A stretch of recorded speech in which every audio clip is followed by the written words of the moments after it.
Good morning. Thank you all for joining us today to talk a little bit about Texas PTA's upcoming Rally Day, February 25th, 2015. I'll stop now and see how the sound is, Carrie. It was wonderful. I see hands in the air, so you are ready to proceed. Super. I want to talk just a little bit about this document and how you can use it after this morning's webinar. The Texas PTA is recording today's presentation, and it will be available for you on Texas PTA's website. In addition, we'll make the PowerPoint, the simple PowerPoint, ready for available for you on the website as well for you to utilize without audio. The PowerPoint is longer. The presentation today is longer than and contains more information than we will cover today. I've included a set of slides about the Texas PTA priorities, and I wanted those to be available for you as you move forward in preparing your group to come to Austin, but we won't cover those priorities today. We'll do so on our next webinar. So just FYI, we'll have probably about 14 slides today that talk basically about how to get ready for Rally Day. And thank you all for making these plans and joining us today to plan to come to Austin on February 25th. Now I'm going to repeat that date several times because for a very brief period of time early in our planning process, we had hoped to or had planned to have Rally Day on February 26th. And so it will be on the 25th, so I'm going to repeat that as many times as I can remember, so be sure you get that date down properly. I want to talk just a little bit about citizen advocacy, and these are some, obviously if you're on this webinar today, you already believe in citizen advocacy, but these couple of slides may help you in talking to your neighbors and other members of Texas PTA, folks that you volunteer with at school, to help encourage them to participate in this process. We see a lot of times these days that people think that they can't really have an impact on decisions that are made either at the Texas Capitol or in Washington, D.C. And of course, I'm not, don't have comments about Washington, D.C. and what we can or can't accomplish, but in Texas, at the Texas Capitol, there's a lot we can do. And if you have been paying attention the last few years, you'll know that parents had a very large impact on lots of decisions last session related to high school graduation and related to state mandated testing, just to name a couple. I want to talk just a little bit about the things that you can expect. Some of you, and maybe if Carrie can, she could monitor the answer to this question. Can you click your flag or whatever the symbol is if you have participated in a Rally Day before, and then maybe Carrie can let us know roughly what percentage of the participants today have been to Austin for a Rally Day. And as she's calculating that, I'll keep talking. So for those of you that have not been to Austin, here's what you can expect. You can expect to learn more about the key issues that are affecting our schools and our children, and key issues that will be dealt with by legislators this legislative session that begins in mid-January. It's also an opportunity to meet with legislators and legislative staff, to participate in a rally to encourage legislators to support our agenda. And particularly, it's an opportunity to hear from political leaders who are sort of leading the charge on public policy this legislative session, and to hear from them about their predictions about what bills will pass and not pass, and to hear from them about how you can influence that process.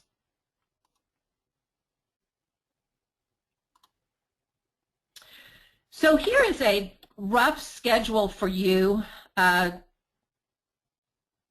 very first item, people will begin to check in probably around 8 or 8:30 the morning of the 25th of February. all of our activities will take place in the Capitol, and you'll receive specific information about where we will be gathering for the Dome Watchers Legislative Caucus, but it will be in the Capitol Auditorium, which is located in the extension of the Capitol.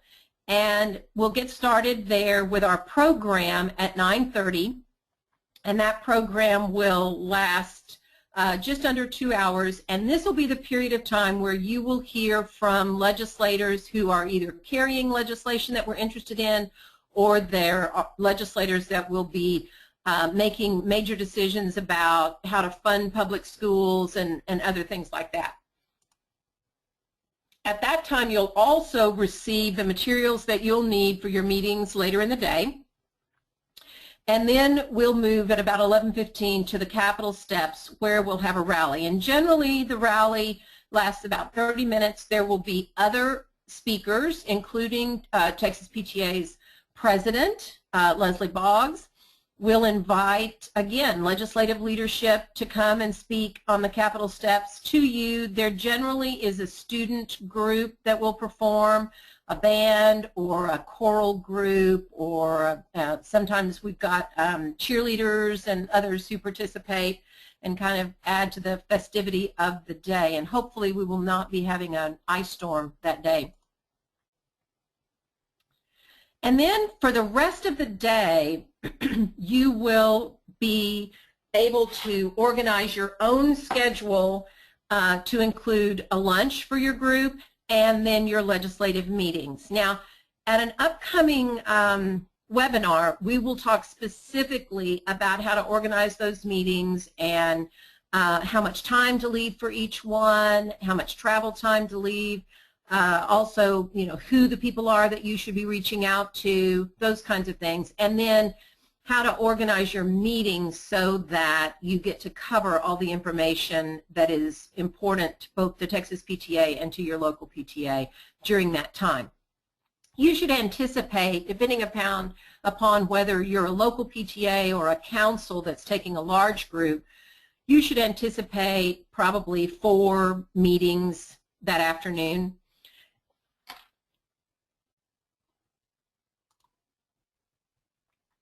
And then beginning at around 3 o'clock to around 4:30, Texas PTA is inviting each of you to walk the couple of blocks from the Capitol over to Texas PTA's new building and visit the Volunteer Training Center. Now you'll notice there's some overlap between the time frame for meetings and the time frame for visiting the reception.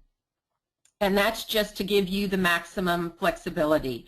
It might be that there's someone that you really want to meet and that person is not available, let's say, until 4:30. So you may want to leave a block of time just before that to run over to the Volunteer Training Center and visit this beautiful new facility that will literally just have opened a week or two prior to Rally Day.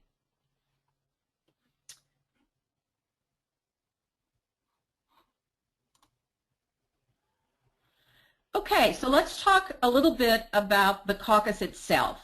And caucus, for those of you who may not be sure, it just means any group or gathering, any group meeting that's organized to further a specific cause. In our case, our caucus is all about furthering the cause of strong public education for the children of Texas, as well as policies that impact health and safety for our children. During the caucus, as I mentioned, members of the Texas PTA State Advocacy Committee, as well as legislators, will talk about various issues of interest. We'll talk about, these are likely topics for us that morning, school funding and what we should expect during the regular session of the Texas legislature, which begins in mid-January and ends at the end of May, and whether or not we should expect the Texas Supreme Court to have ruled on the school finance lawsuit, those kinds of things. We may have someone talk to us about vouchers and refresh all of our memories about what vouchers are and why Texas PTA and its members have concerns about voucher programs being enacted in Texas. We'll talk about state assessment, the STAR and EOC testing regime that began a couple of years ago, and our efforts to reduce the emphasis on state-mandated testing. We'll talk about juvenile justice reform and some of the things that we're hoping to pass this next session that would take a more age-appropriate approach to dealing with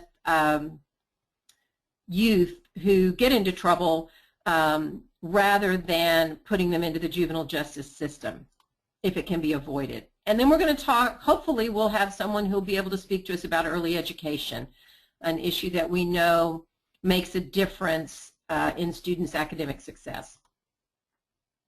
And e-cigarettes is another very timely and relevant topic. We want to not only educate parents about e-cigarettes and some of the potential dangers that you may or may not be aware of, and then we also will be working to regulate e-cigarettes this session and to restrict their use by minors. So that's just a sort of an overall idea of that first block of time and how it will be used. Now keep in mind that you'll have the opportunity to participate in a webinar in early January where you'll learn in much greater depth about these priorities. You'll have access to documents that you can download and that you can utilize in preparing your group. And so hopefully the morning will be just sort of a refresher. It might be information about anything that's happened in the last few days, let's say a bill that's been filed or a bill that's been heard in committee about one of our important issues. Okay, let's talk a little bit about organizing our trip.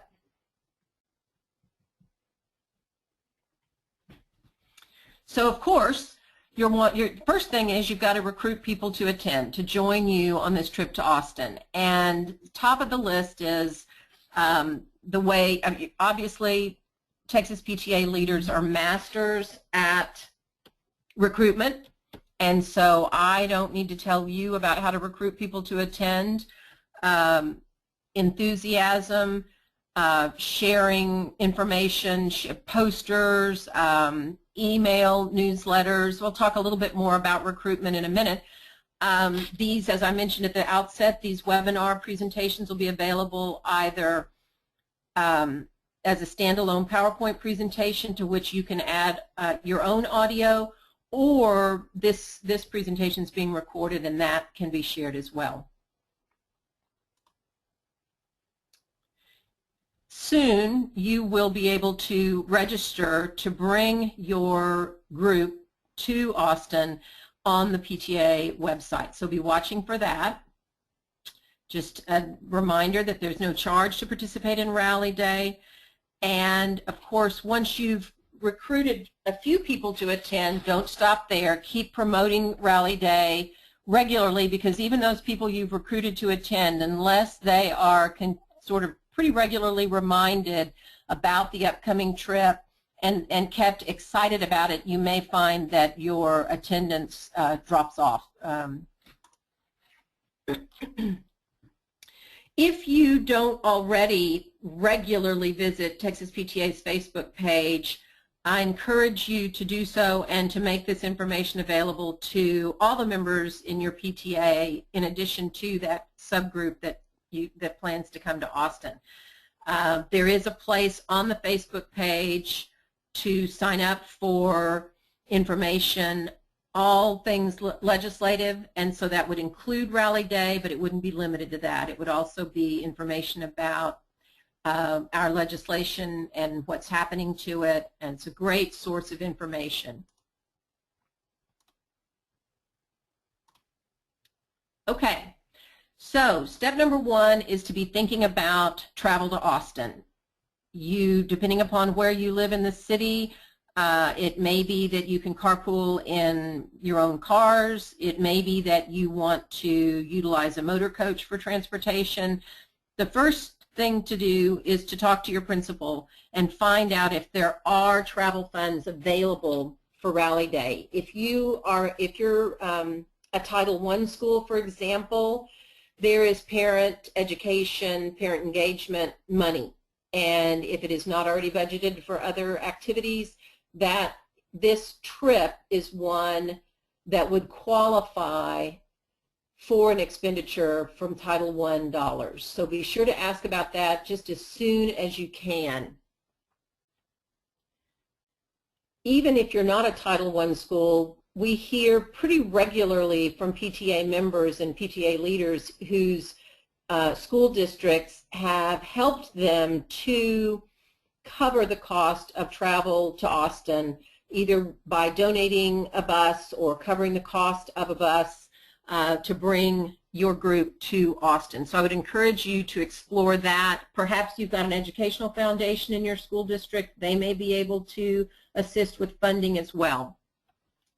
And then if you are some distance from Austin, you may want to consider coming in the night before, or probably the best plan would be to come in the night before. And Texas PTA will have information available to you very soon about hotels and special room rates.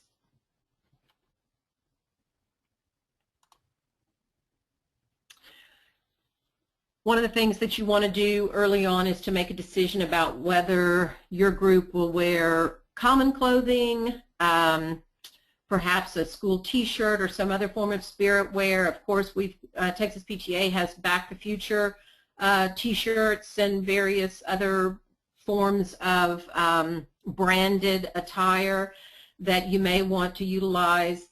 In general, we do encourage groups to wear some sort of common clothing. It helps to sort of enhance the look of the size of your group, and we think that's a good idea. A lot of times PTAs will bring some sort of gift. Generally it's a branded gift for each of their legislator and legislative staff meetings, and maybe it's a mug or a water bottle or a coaster or something like that that has either your local PTA's logo or perhaps a Back to Future logo for Texas PTA. So it is absolutely not required, but it may be something that you want to do. So it's something to think about now while you've got time to plan for it. And then you want to make plans for lunch. You want to think about how you want to do that. We are anticipating several hundred people on Rally Day, and at this point, in looking at the state capitol calendar, there is at least one other group that will be at the Capitol on February 25th. Now that could change, and we may find other groups signing up for that day as we get closer to the 25th. And so it's entirely possible that there will be a pretty big crowd at the Capitol, which can have an impact on the amount of time it takes you to get lunch in the Capitol Grill. Having said that, the grill is large, and there are lots and lots of choices, from fast food, ready-made sandwiches and salads to hot meal lines. So generally, the grill staff are able to get people through the lines and fed pretty quickly. And many of our participants eat at the Capitol Grill without challenge. I will say, though, that some groups do bring box lunches. They purchase those in advance, pick them up on the drive down to Austin, and then they just find a quiet place in the Capitol to have lunch together sometime after the rally on the morning of the 25th. So just a couple of things for you to think about. We don't generally encourage groups to leave the Capitol complex for lunch. It is quite a cumbersome process. First of all, the Capitol complex itself is several acres, and so just leaving that area takes a minimum of 15 to 20 minutes, and then walking downtown and finding restaurants and getting seated and ordering and eating and getting back can easily take 2 hours. You'll have to go through security again when you come in to the building, and then make your way back to or down into the extension where most of the legislators' offices are, and we find that it's just not a very good use of time. So we encourage you either to eat at the grill or to bring lunches and eat inside the Capitol complex.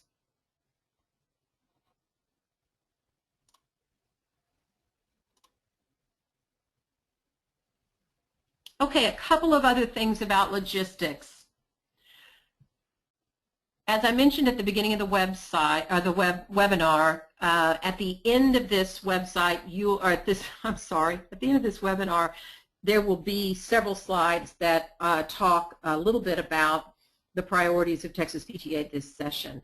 And then we will have a webinar that covers just the priorities in early January.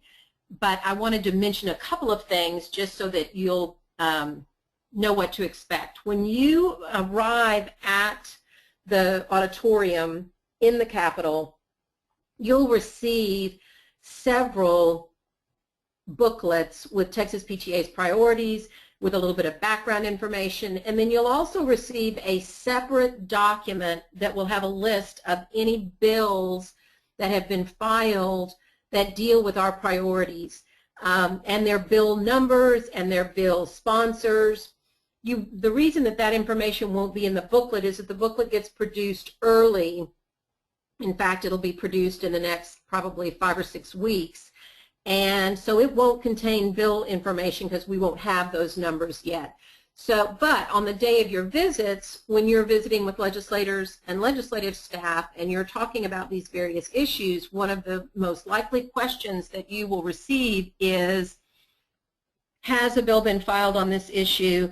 Who filed it? What's the bill number? And so this is the information that you'll receive in a separate document that day.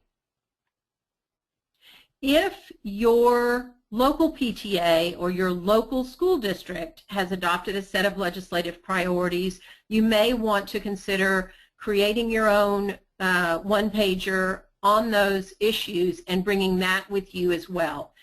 And our last webinar in January will talk about, I mentioned earlier, how to set up a meeting and how to conduct a meeting in such a way that you're able to cover efficiently all the information that you want to cover in what generally is about a 20-minute meeting.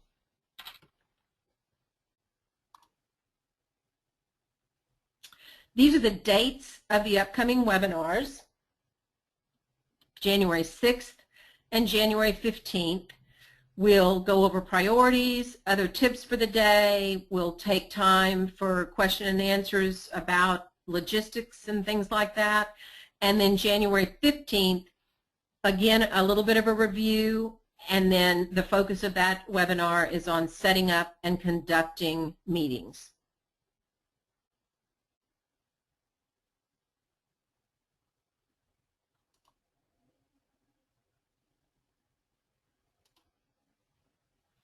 So just a couple of other suggestions. Texas PTA in the next couple of weeks will, or maybe even this week, will have a Rally Day flyer, and it'll be available on the website. You can copy it, download it, email it, and we encourage you to utilize it pretty regularly to recruit participants and to remind the folks that have already committed to you to attend about the specifics and the logistics of Rally Day. And we encourage you to include those flyers in school announcements, PTA meeting announcements, in your school newsletters, many of which are electronic now, and at all of your fall school events.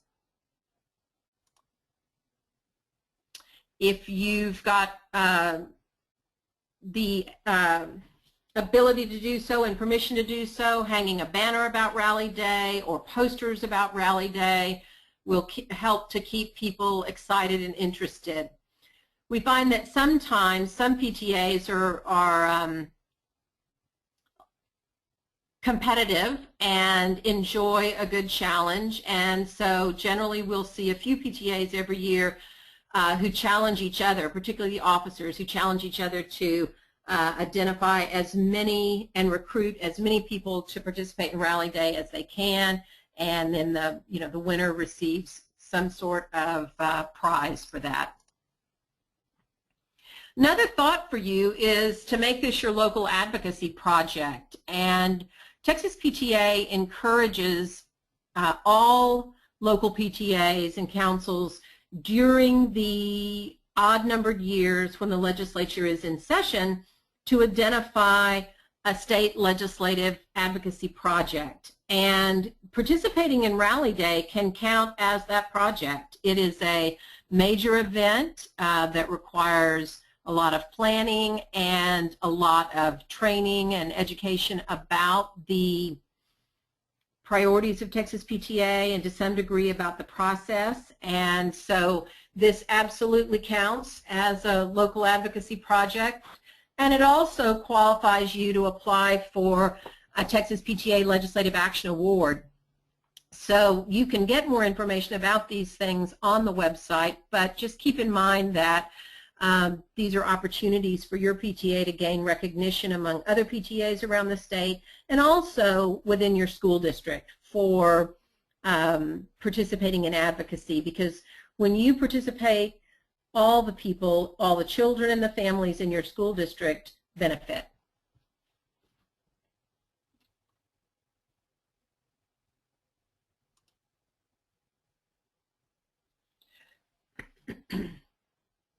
So the next few slides are provide information about the priorities, and I'll just go ahead and slowly scroll through them.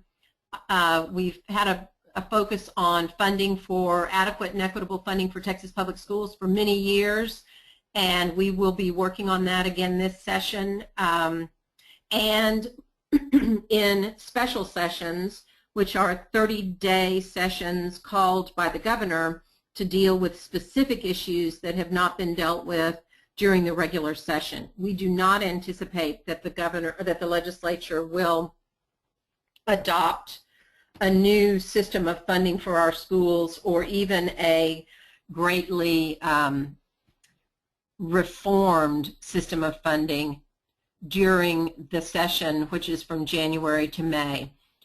We anticipate that that will not be dealt with until sometime in the fall of 2015. So what we think will happen is that we'll have just sort of a basic maintenance of effort budget for schools that will be passed during the regular session with funding for enrollment growth and possibly some funding for early childhood education, for middle and high school counselors to deal with both graduation planning and mental health counseling, and hopefully some support for our library programs. And then beyond that, we think that any major changes to school funding will happen in special sessions in the fall. Vouchers. I mentioned this earlier. We'll talk about it on our next webinar, but Texas PTA does oppose the use of state dollars to fund private education, and we anticipate that this will be an issue that will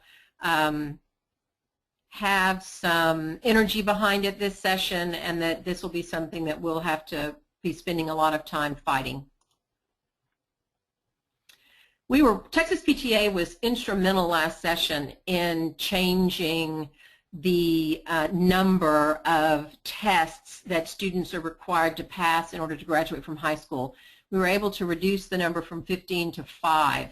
And this session we'll be working on reducing testing in the lower grades, strengthening the limitation on benchmark testing, because you may not be aware, but your school districts are not supposed to administer more than 2 benchmark tests for each of the tests that are administered in the grade level in which your student is a participant.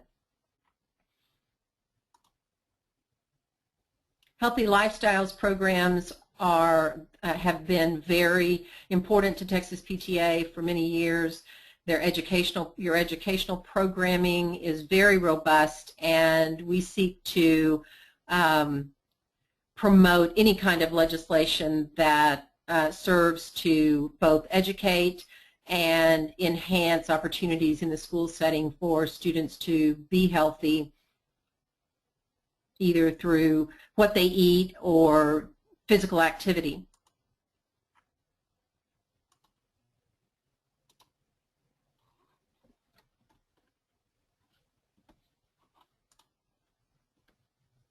I'm sorry, went through that one a little bit quickly. I've mentioned early childhood education, and we'll be looking for funding as well as policies that increase quality. I'm hoping that all of you are aware that we had a community and student engagement evaluation piece added to all schools and school districts accountability system. And I'm hoping that each of you had an opportunity to give input this fall into how well you believe your district is doing in engaging the community, engaging families and students in the school, in the life of the school. We feel like the evaluation program could be strengthened a little bit, and we'll be working to see how to do that, mainly to make sure that families and parents in particular are able to give relevant input so that that partnership between schools and families is strengthened. Our EpiPen legislation has to do with recent incidents of allergic reactions on school campuses and at school-sponsored events in which students with an undiagnosed allergy had an anaphylactic reaction, and in a couple of circumstances died. And this is a concern and an issue nationwide. Many children have allergies that are undiagnosed, and often because kids spend so much time at school, things happen at school that result in a reaction that parents had no idea was an allergy.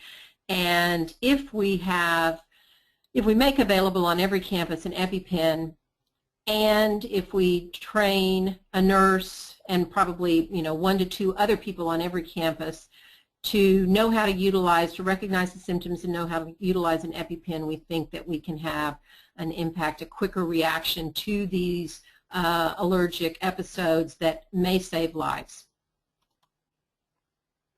I think I mentioned that we would be working on some juvenile justice reform issues this session to increase the age of adulthood from 17 to 18 for criminal prosecutions. Right now, if a student is accused of committing a felony as a 17-year-old, he or she is automatically treated as an adult and enters the adult prison system. They are not segregated from other adults, 50-year-olds, 40-year-olds, and we'd like to see the age of adulthood be increased to 18, except in the case of violent crimes.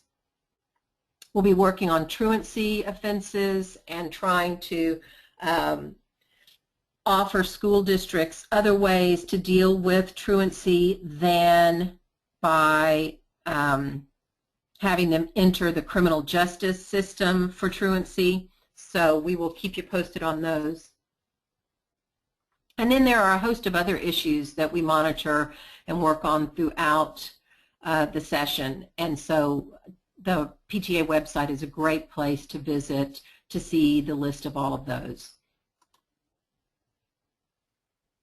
So as I mentioned at the outset, if you haven't already done so, Texas PTA's Facebook page is a great place to sign up for updates and action alerts.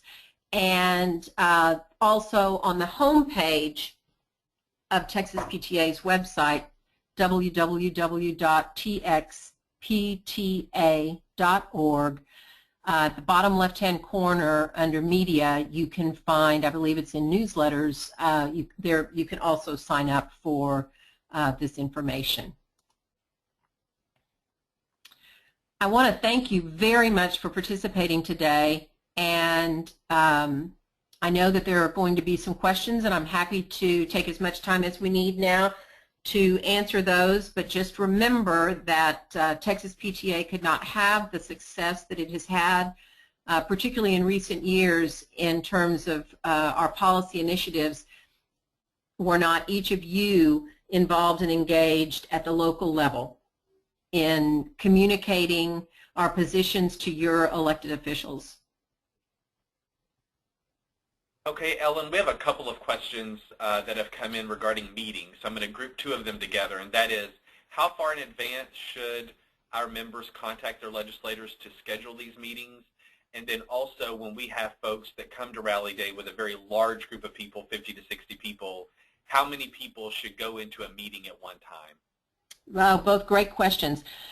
So we think that early January or to mid-January is plenty of time to set these meetings up. If you could, first of all, everybody, there are many, many newly elected officials who will not be sworn in until around the 13th of January. So you could contact their offices, but they're a little bit tougher to find until they are officially inaugurated.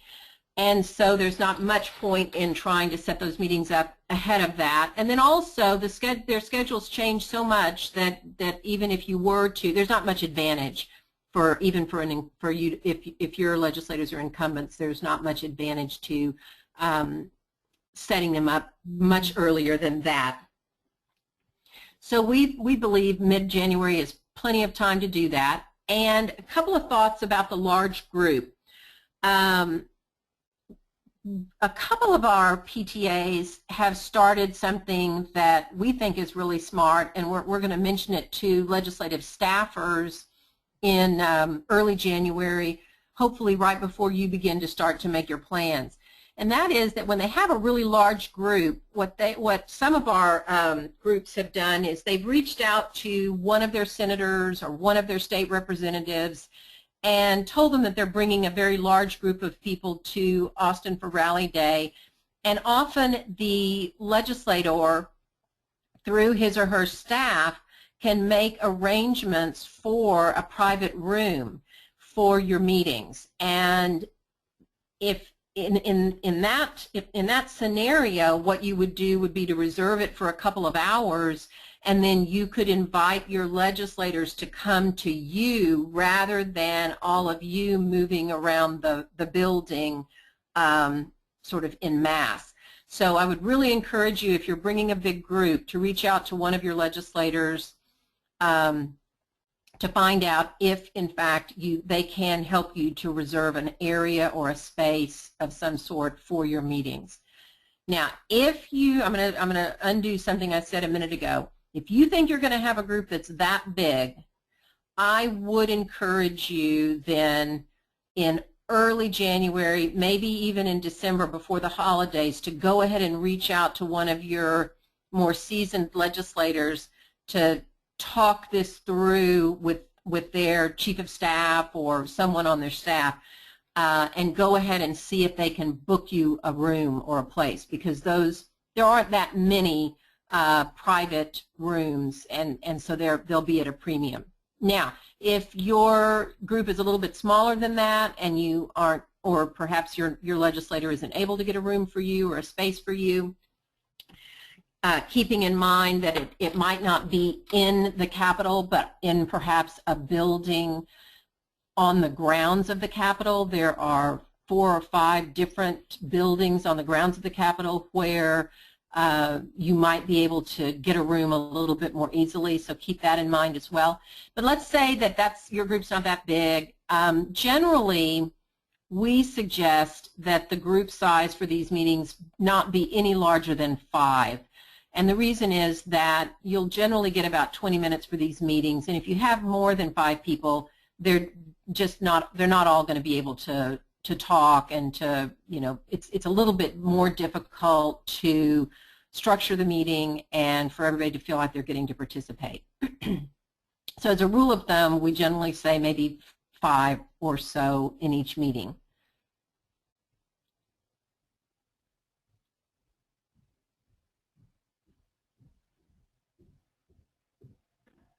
Okay, one other question. We have a couple actually, but we're going to go through these as quickly as we can. One quick announcement for everyone on the call. I've gotten a couple of questions, and Texas PTA will be offering a sort of limited edition shirt for Rally Day 2015. It'll be available on our website through our store.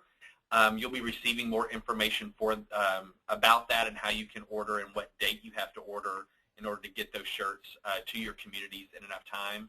So keep a lookout for those as you're talking about whether or not you're going to dress the same for your group. We always encourage, because it's always nice to see all the PTA folks around the Capitol wearing sort of the same color and the same shirt. So just be on the lookout for that. Ellen, as you mentioned earlier, there's been a lot of turnover in our legislative officials. And so the question has come up about, while we definitely don't want to speculate, have we heard about who will be chairing the education committees in both the House and the Senate? Well, I'll pull out my crystal ball and polish it and say that we do not anticipate a change in the Texas House. The House Public Education Committee will be chaired by Jimmy Don Aycock from Killeen, a Republican from Killeen again, and he's been a big supporter of Texas PTA and our initiatives for many years. On the Senate side, of course, that's where all the mystery is, and the rumors are rampant. The latest rumors about who will chair the Senate Education Committee are revolving around Senator Kelly Hancock from the greater Dallas area. He lives in North Richland Hills, greater Dallas-Fort Worth area. And he has not been on the Education Committee, and so it would be a pretty steep learning curve for him. We are continuing to hear a little bit about Senator Donna Campbell from the Comal, New Braunfels area, a little bit of San Antonio. She is a Republican who is an emergency room physician, and her name is still being talked about, although I think she's much less likely. She was on the Senate Education Committee last session when she was a freshman senator. And then the third person who wants the job probably as much as anyone is Senator Kel Seliger from Amarillo, and he has chaired the Higher Ed Committee and has been on the Senate Education Committee and would love to have the job, but we are not certain that Senator Patrick or Lieutenant Governor-elect Patrick will select him. They have had some political differences in recent months.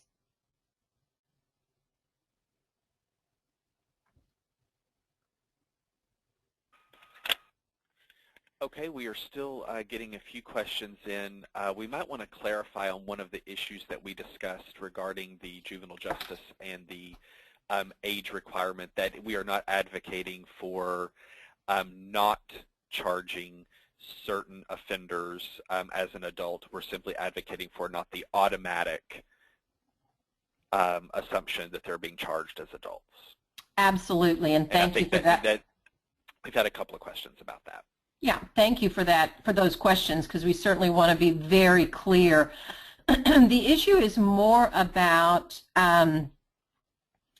what happens when, and let me say this, across the country, the vast majority of states identify a young person or categorize a young person who is accused of committing a felony as an adult at the age of 18. There are a couple of states that at which the age of adulthood in these circumstances is 16, and then there are a few states like Texas where it is 17. What we understand about brain development and maturity suggests to us that it takes much longer than 17 years for young people to be consistently making good decisions and being able to anticipate the consequences of bad decisions.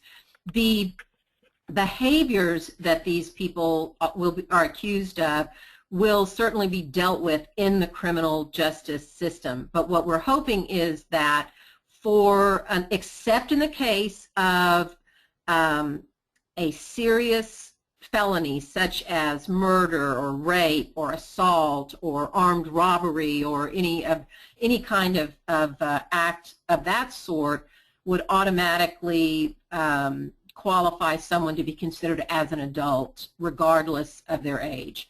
However, there are many other felonies of lesser severity and that for which we'd like to see the age of adulthood be at 18. And basically, the main difference, frankly, has to do with where the young person is incarcerated and where they are held while they await trial. If we move the age of adulthood from 17 to 18, then a person who is accused of a felony at the age of 17 would be held in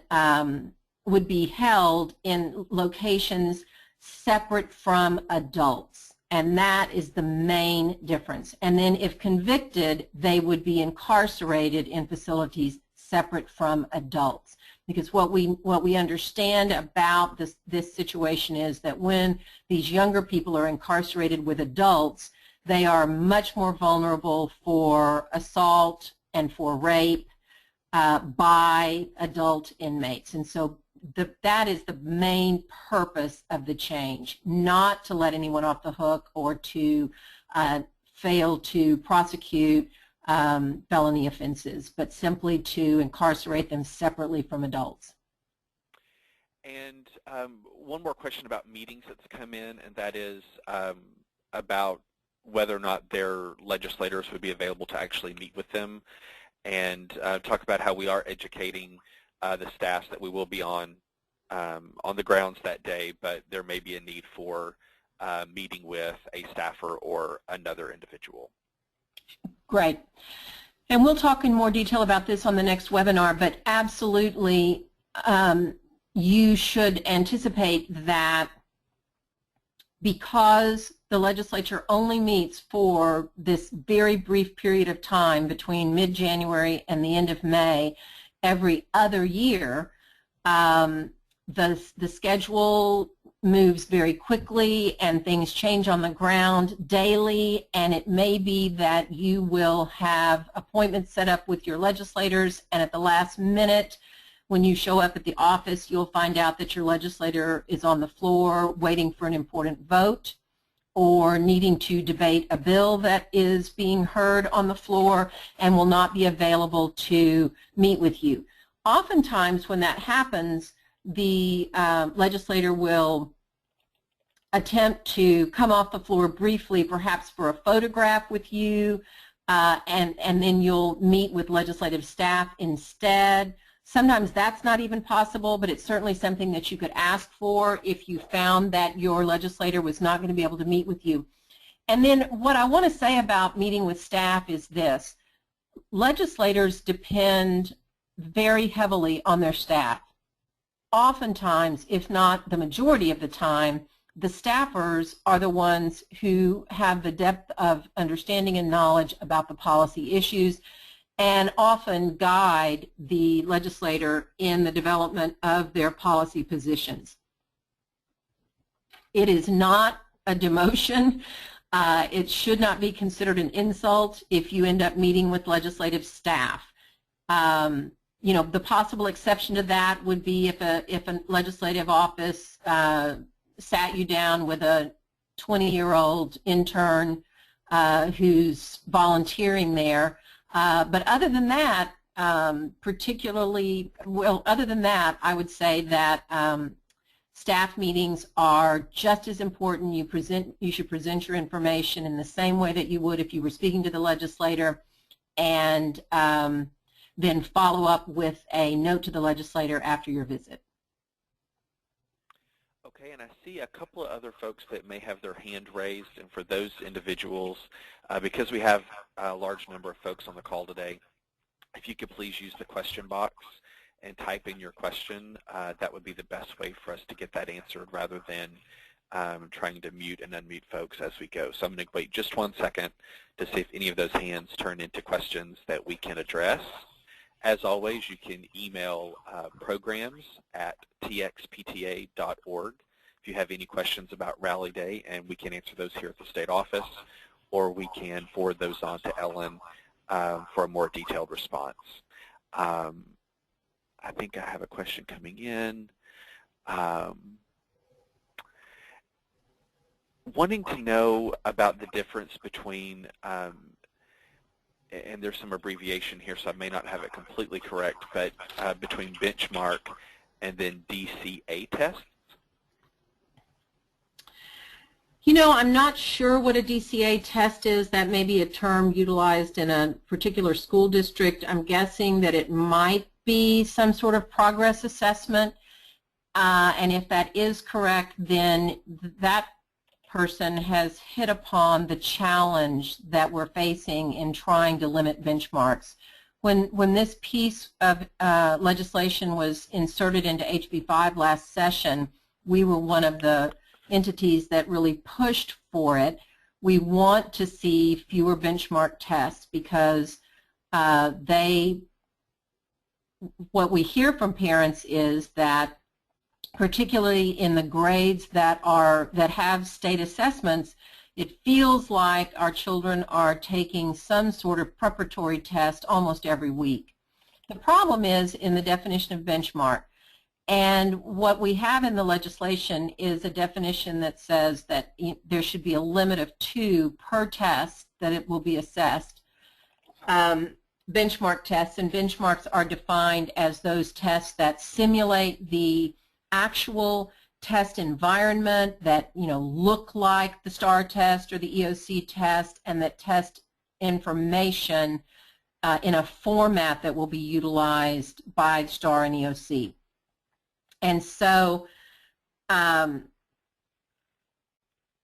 because there are any number of different ways that these benchmark tests could be formatted, you'll see that we are having challenges in figuring out how to actually enforce that. And feedback from parents would be greatly appreciated. We're also talking with superintendents and with policymakers about how to tighten up that language. There's nothing wrong with doing quick assessments to check to make sure that children are learning what it is that you're teaching them. The concern that we have is when it looks so much like the STAR and the EOC test, and when a lot of what they're doing is practicing the format of the test, and we'd like to see some limits on that. Okay. I think we have a few questions that there are going to be better, there are more lengthy answers that we can address later on via email. I think we have one more. Wondering if we have a stance on helping, if we have a stance within our standardized testing priority about assisting kids that have trouble taking tests, if they have anxiety or those types of things, if we've built in any consideration into that particular priority. The way that Texas PTA has approached that historically has been to look for ways to de-emphasize the state testing program overall. And so, for example, we've added areas that school districts can be evaluated on that will be included in their overall rating, so that they're, for example, I mentioned earlier the community and student engagement evaluation has been added as a component on which schools and school districts are evaluated. In addition to that, the degree to which school districts are implementing healthy lifestyles programs and AP and IB programs and foreign language and language immersion and things like that, so that the way that a school is being evaluated is not simply on the state test scores and attendance and, you know, dropout rates, all of which are important but shouldn't be the only thing on which about which a school is assessed. So we've come at it from that direction, also in trying to reduce the number of tests, but you know, until we can come up with a new accountability system that doesn't, that you know, continues in the direction that we have been encouraging, away from the sort of the punitive reaction to the number of students who pass and the levels at which they pass, then I think we're going to continue to see test anxiety, and those are things that you really can't mandate or legislate, but that have to be dealt with by the people on the ground in the schools, working with parents to sort of reduce some of that anxiety. Okay, and we have time for 2 more quick questions before we wrap up at 10:30. And one of those, we've gotten a couple of questions about our location, as we are, many of you may or may not know that Texas PTA is in a temporary space currently, as your new state headquarters is being built downtown Austin at our old location. And so if you're talking to folks and you're planning for the event, we will be in our new location at 408 West 11th. When Rally Day comes around, our tentative move date right now is January 20th is when we will have our first day of business back in our permanent location. That obviously can change with any construction schedules.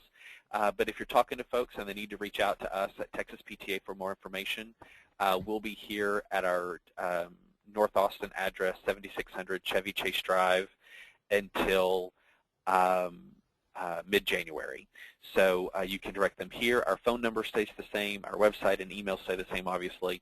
But we will move to our new location at 408 West 11th on January the 20th. And the last question that we have that we can cover this morning is just to clarify again about, you mentioned the gifts and what kinds of things that they may take and how many should they take into the office. One thing I'll add real quickly is Texas PTA generally provides some sort of little inexpensive leave behind that we give to our folks when they come to Rally Day. But as Ellen mentioned, and she'll speak to this, a lot of times our members will bring items locally from their local school. So if you can touch on that, and then we'll turn it over to Carrie to wrap us up. Okay. I'd say if you're going to bring something in addition to what Texas PTA provides that morning, probably one item per office is sufficient, unless it's just some very small thing that, and you want to, you know, like little bags of candy that have your school brand on them or something like that, that you want to, and you want to leave 4 or 5 per office. But generally, if it's a water bottle or a coaster, generally 1 per office for the legislator is sufficient. Okay, Carrie? All right, so that will conclude our webinar for today. Thank you, Ellen, for sharing your time with us. Any closing remarks? From me, well, thank you for participating, and I look forward to seeing you in Austin in February. Please be in touch if you have questions, if we can help you. We want this to be a positive experience for you and your group, and one that will make a difference for our kids. Wonderful, and we will be posting this webinar again on our website, so be looking for that link to, you can go back and visit this and hopefully have any other questions you have answered by the webinar, or you can always contact the Programs Department, and that email one more time is programs@txpta.org, or you can call our office at 512-476-6769. Thank you very much.